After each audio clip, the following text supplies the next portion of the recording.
Assalamualaikum warahmatullahi wabarakatuh. Halo semuanya. Pada kesempatan kali ini saya akan mencoba untuk menginterpretasi pidato Barack Obama tentang globalisasi.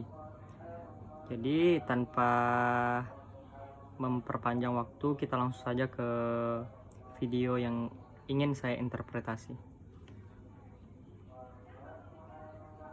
In other words, we can't simply return to the strategies of the past. For we're living through an age of fundamental economic transformation. Technology has changed the way we live and the way the world does business. The collapse of the Soviet Union, the advance of capitalism, have vanquished old challenges to America's global leadership. But new challenges have emerged from China and India and Eastern Europe, even countries like Brazil.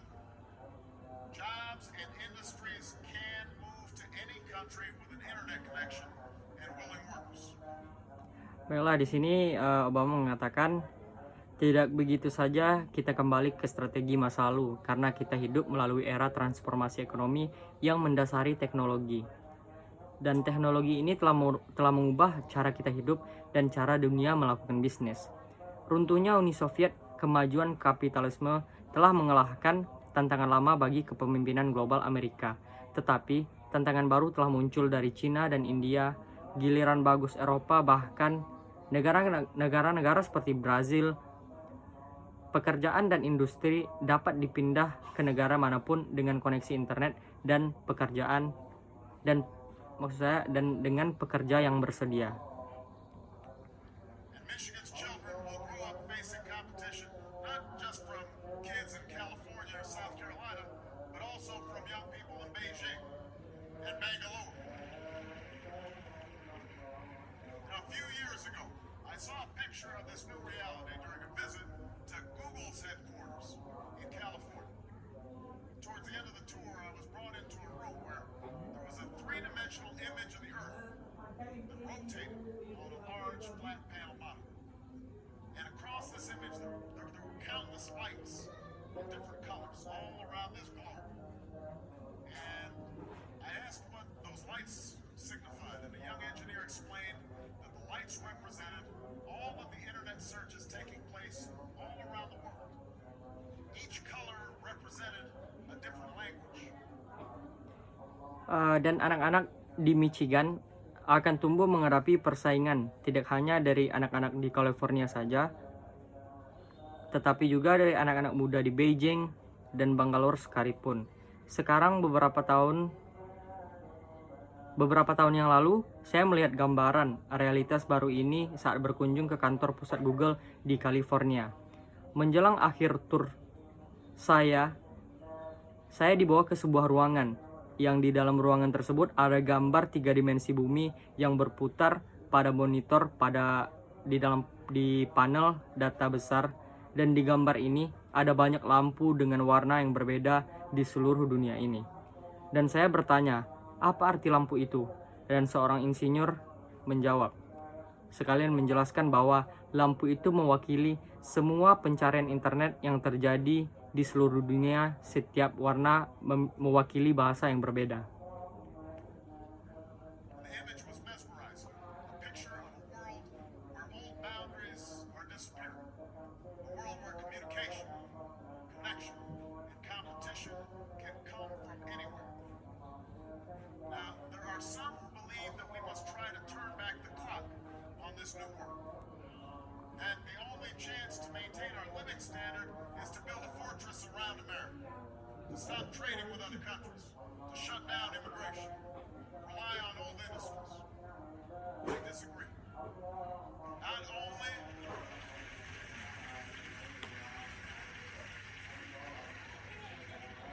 only is it impossible to turn back the tide of globalization. Baiklah,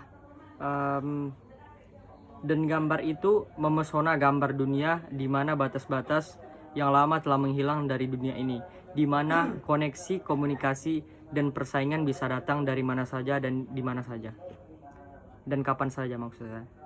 Sekarang ada beberapa yang percaya bahwa kita harus mencoba memutar kembali waktu di dunia baru bahwa satu-satunya kesempatan untuk mempertahankan standar hidup kita adalah dengan membangun benteng di sekitar Amerika untuk menghentikan perdagangan dengan negara lain untuk menutup imigrasi dengan mengandalkan industri yang lama.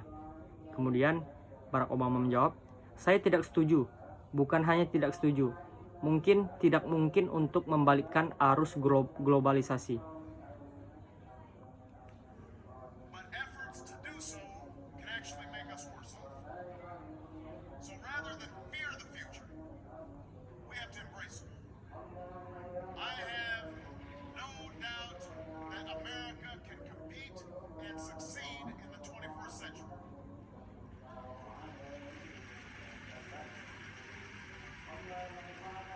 And I know as well that more than anything else, success will not depend on our government. It will depend on the dynamism and determination and innovation of the American people. We have the best workers on earth here in Flint and here in Michigan.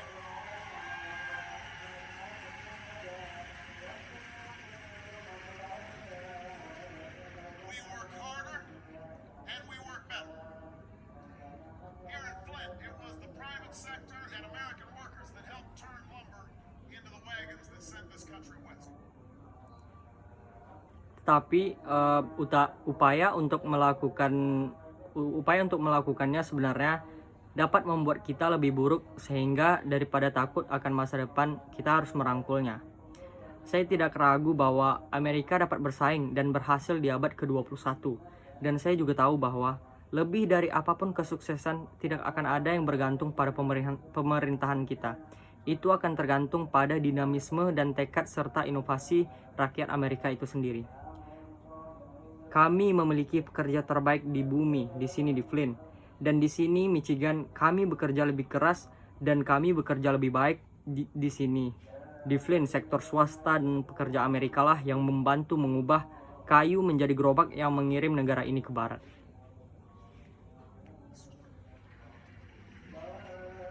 It was the American worker that built the tanks that faced down fascism and that turned out the automobiles that were the cornerstone of America's manufacturing boom.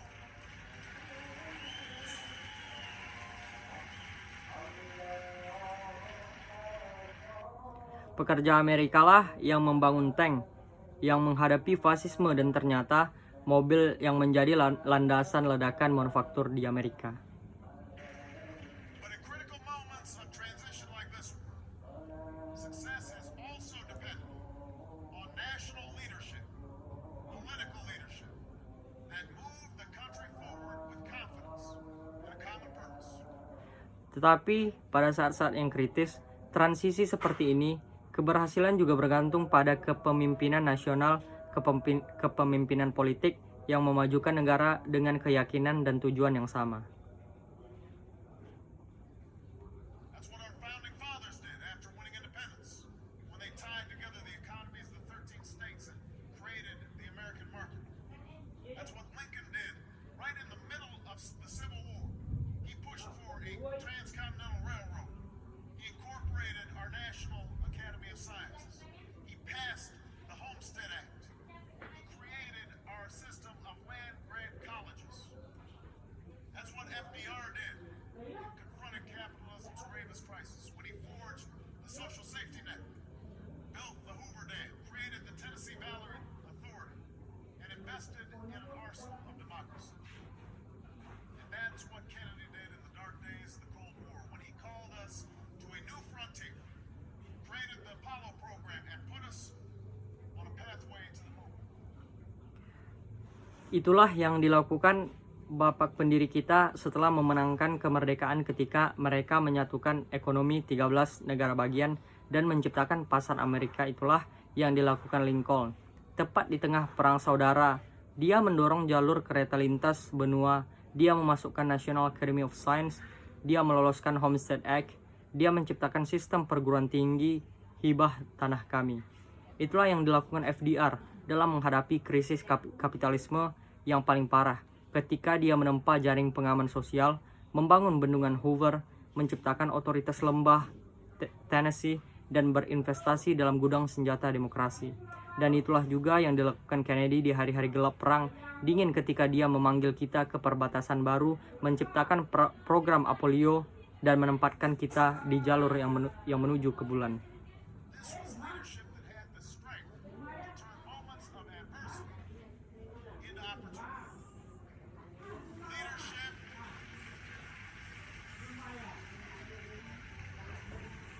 Leadership that had the wisdom to see a little further down the road and around that next corner. Leadership that had the courage to challenge conventional thinking and foreign ideas so that we could reinvent our economy to seize the future. And unfortunately, that's not the kind of leadership that we've seen out of Washington recently. But that's the Kepemimpinan yang memiliki kebijaksanaan untuk melihat sedikit lebih jauh di jalan dan di tikungan berikutnya. Kepemimpinan yang memiliki keberanian untuk menantang pemikiran konvensional dan memperingatkan ide-ide sehingga kita dapat menemukan kembali ekonomi kita untuk merebut masa depan. Dan sayangnya itu bukan jenis kepemimpinan yang kami lihat di Washington baru-baru ini. kind of leadership I intend to provide when I am President of the United States of America.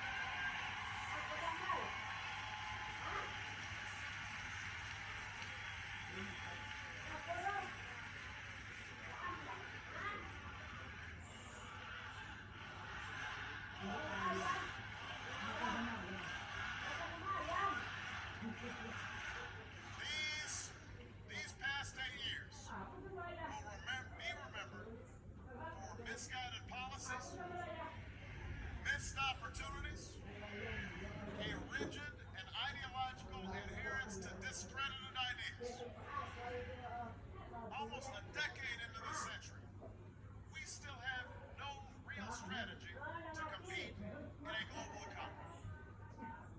In other Tapi itulah jenis kepemimpinan yang ingin saya berikan ketika saya menjadi Presiden Amerika Serikat. Yang 8 tahun terakhir ini akan dikenang karena kebijakan yang salah arah, kehilangan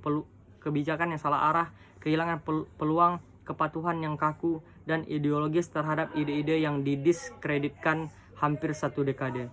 Memasuki abad kita masih tidak memiliki strategi nyata untuk bersaing dalam ekonomi global ini. Baiklah, kurang lebih seperti itulah yang dikatakan oleh Barack Obama pada pidatonya baru saja. Saya mohon maaf jikalau ada salah menginterpretasi. Baiklah, sekian dari saya. Wabillahi taufik wal hidayah. Wassalamualaikum warahmatullahi wabarakatuh.